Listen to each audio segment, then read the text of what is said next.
लेकिन साफी साहब, ये जो बात हम कर रहे हैं, क्या ये मुबैना तौर पर जो कोशिशें हो रही हैं, आपकी इससे मुताल्लिक क्या इतलात है? क्या ये कामयाब भी हो सकती हैं? क्या अभी गुंजाइश है कि हमजा शहबाज या फिर मुस्लिम लीग नून ही हुकूमत बनाए पंजाब में दोबारा से? देखिए, अगर फवाद चौधरी साहब कह रहे हैं कि जरदारी साहब इतने इतने करोड़ ऑफ़र करके ये काम कर रहे हैं, तो इस हवाले से जितना फवाद चौधरी बाकी हवालों से गैर मोतबर है, तो इस हवाले से वो मोतबर हैं, क्योंकि फवाद चौधरी साहब का ख़ानदान भी पीपल्स पार्टी में रहा है। ख़ुद फवाद चौधरी साहब पीपल्स पार्टी में रहे हैं और उनको जरदारी साहब और बिलावल साहब का तरीक़ा वारदात अच्छी तरह मालूम है। दूसरा, जरदारी साहब और पीटीआई ने मिल के इब्तिदा में कई सालों तक ये काम इकट्ठे किया था, ये ख़रीद व फ़रोख्त का। आपको याद होगा कि इमरान ख़ान और जरदारी ने मिल के बलूचिस्तान में किस तरह नून लीग की हुकूमत गिराई थी, फिर दोनों ने मिल के किस तरह सेनेट के इलेक्शन में ख़रीद व फ़रोख्त की थी, फिर दोनों ने मिल के किस तरह सेनेट में अपोजिशन की अक़लियत को अक्सरियत को अक़लियत में बदल दिया था।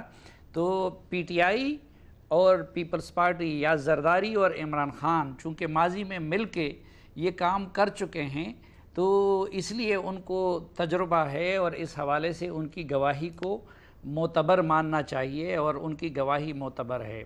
और फिर ये कि ख़ुद उनके लिए भी ये काम, मसलन अभी ये जो गिलानी साहब सेनेटर बने, तो एक लिहाज से तो आदम एतमाद हो गया।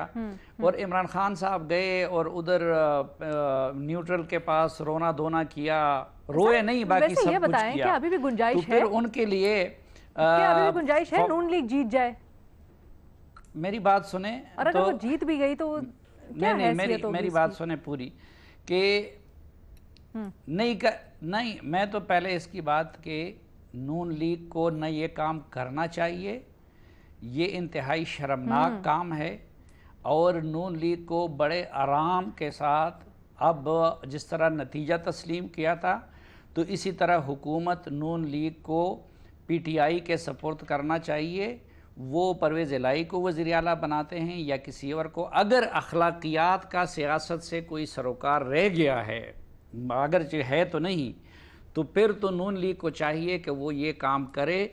उसके अच्छे असरात मुरतब होते हैं, बुरे होते हैं, मरकज़ की हुकूमत कमज़ोर होती है, लेकिन अखलाकियात का तकाज़ा ये है कि आराम के साथ पीटीआई को पंजाब में अपनी हुकूमत बनाने दी जाए।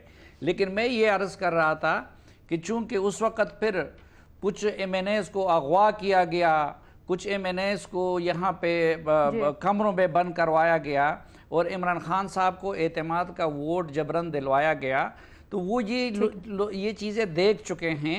तो इसलिए उनका अगर कोई खौफ है और एक्सपीरियंस है, तो उसकी बुनियाद पे उनकी दावे को दुरुस्त मानना चाहिए। लेकिन हम तो ये कहेंगे कि बहर सूरत इनको जरदारी का ये जो गंदा खेल है, जो अब मुस्लिम लीग नून ने भी उनके साथ शुरू किया है, और इमरान ख़ान साहब की सियासत अगर बेशर्मी और बदमाशी की है, तो ये सियासत जो है ये गंदगी का और ख़रीद व फ़रोख्त का और उसका है। ये काम इनको नहीं करना चाहिए। नहीं तो फिर इनको अपने आप में और पीटीआई में कोई फ़र्क जो है लोगों के सामने नहीं रखना चाहिए। ये फिर एक ही ताली के चट्टे बट्टे हैं, नहीं रखना चाहिए।